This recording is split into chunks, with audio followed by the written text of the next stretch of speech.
अस्सलाम वालेकुम everyone, how are you all. So आज का जो टॉपिक है वो बहुत ज़्यादा इम्पॉर्टेंट है। बहुत सारे स्टूडेंट्स मुझसे क्वेश्चंस पूछते हैं, मैम हम कैसे प्रिपेयर करें, हमारे एग्ज़ाम्स हैं, ये पढ़ें वो पढ़ें वगैरह वगैरह, बहुत टाइप के क्वेश्चंस होते हैं। उन सारे क्वेश्चंस को माइंड में रख के आज मैं उन सबके आंसर्स देने की कोशिश करूँगी। चाहे आप स्कूल्स के एग्ज़ाम की प्रिपरेशन कर रहे हों, चाहे आप कॉलेज की एग्ज़ाम्स की प्रिपरेशन कर रहे हों, या आप कोई भी कॉम्पिटिटिव एग्ज़ाम्स की प्रिपरेशन कर रहे हों, चाहे वो एमपीएससी हो, एमपीपीएससी हो, UPSC, NET, AFCAT, CDS, whatever, NDA, SSC, CGL, कोई भी एग्ज़ाम हो, जो भी पूरे इंडिया लेवल की या स्टेट लेवल की या कोई भी एग्ज़ाम्स होती हैं हमारी, उनमें स्टूडेंट्स क्या करते हैं, सबसे बड़ी गलती स्टार्ट कर देते हैं पढ़ना स्टार्ट कर देते हैं। वो गलती नहीं, मतलब कुछ भी पढ़ना स्टार्ट कर देते हैं।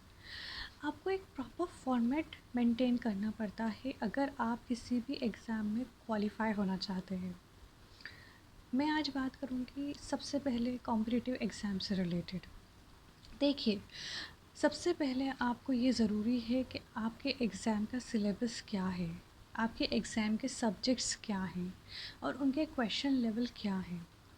अदरवाइज़ होता क्या है कि स्टूडेंट्स पढ़ना स्टार्ट करते हैं और जो टॉपिक बिल्कुल मिनिमम लेवल का होता है, बहुत कम वेटेज का होता है, या बहुत बार तो ऐसा भी होता है कि सिलेबस में ही नहीं है और स्टूडेंट्स पढ़ना स्टार्ट कर देते हैं। In my class there was a girl who studied the whole chapters and at last she come to know that अरे मुझे तो इंग्लिश ही नहीं है मेरे एग्ज़ाम्स में।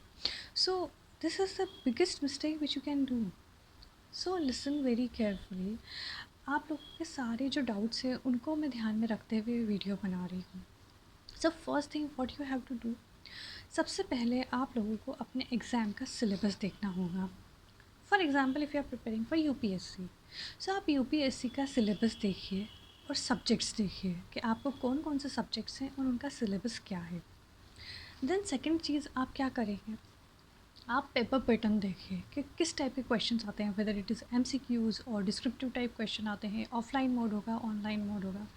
उसके बाद टाइम ड्यूरेशन कितनी दी जाएगी एग्ज़ाम में। अगर मान लीजिए एमसीक्यू क्वेश्चंस हैं और हर पेपर, फॉर एग्जांपल मैथ्स जो सेक्शन है वो आपका 60 क्वेश्चंस हैं और उन 60 क्वेश्चंस के लिए 50 मिनट्स गिवन है। सो आपको अपनी एक्यूरेसी पे बहुत वर्क करना पड़ेगा। आपको एक क्वेश्चन या ऑन एन एवरेज आपको 3 क्वेश्चंस 2 मिनट्स में सॉल्व करने की प्रैक्टिस होना चाहिए। सो ये सब चीज़ें आपको माइंड में रखना होगा। नेक्स्ट स्टेप आप क्या करेंगे, आप वेटेज देखिए कौन सा टॉपिक का सबसे ज़्यादा वेटेज है। अगर मैं इंग्लिश की बात करूँ तो इंग्लिश में रीडिंग कॉम्प्रिहेंशन बहुत ज़्यादा इंपॉर्टेंट होता है। स्टूडेंट्स, कभी तो ऐसा होता है कि 15 आउट ऑफ 15 मार्क्स मिल जाते हैं, बट समटाइम्स ऐसा भी होता है कि कुछ क्वेश्चंस बहुत ज़्यादा डिफ़िकल्ट होते हैं।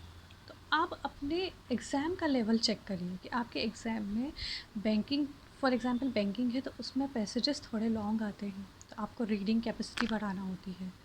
या फिर अगर आप एसएससी की प्रिपरेशन कर रहे हैं तो एसएससी के अंदर शॉर्ट या ना मीडियम साइज़ के पैसेजेस होते हैं, बट वो क्वेश्चंस बहुत एक्यूरेट पूछते हैं। मतलब आप सोच नहीं सकते कि ये भी टॉपिक का क्वेश्चन बन सकता है, ये भी क्वेश्चन बन सकता है। या आप यूजीसी नेट की प्रिपरेशन कर रहे हैं, उनमें भी जो कॉम्प्रिहेंशन पैसेजेस आते हैं वो बहुत ज़्यादा डीप में पूछे जाते हैं। इस टाइप से मैं कुछ एग्जांपल्स ही दे सकती हूँ, बट प्रिपरेशन आपके हाथ में है। आपको वेटेज चेक करना है कौन सा टॉपिक ज़्यादा वेटेज का है।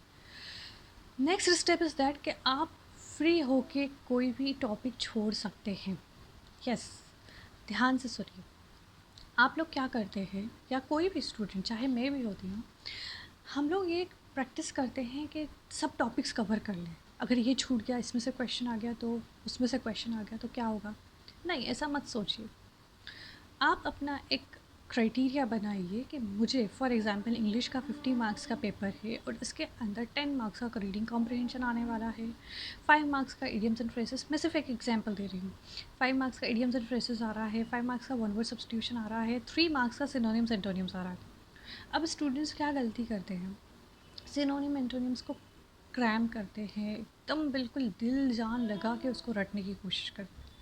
आप अगर इतना ही टाइम जितना आप सिनोनिम एंटोनिम को रटने में लगा रहे हैं, उतना ही टाइम अगर आप अपने रीडिंग कॉम्प्रिहेंशन को परफेक्ट करते हैं, या आप अपना फिल इन द ब्लैंक्स या क्लोज टेस्ट या एरर डिटेक्शन या grammatical portion, active passive voice, direct indirect speech में अपना उतना टाइम लगाएंगे तो वो ज़्यादा बेनिफिशियल होगा।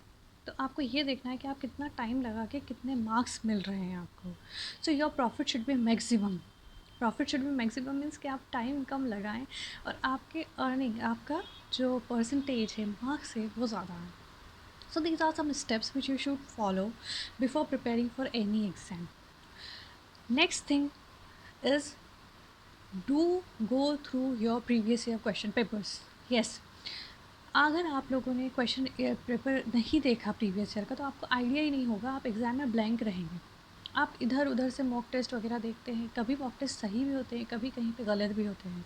सो आप प्रीवियस ईयर के जो क्वेश्चन पेपर्स हैं उनको ज़रूर देखें कि किस टाइप के क्वेश्चंस पूछे जाते हैं और किस लेवल के क्वेश्चन पूछे जाते हैं।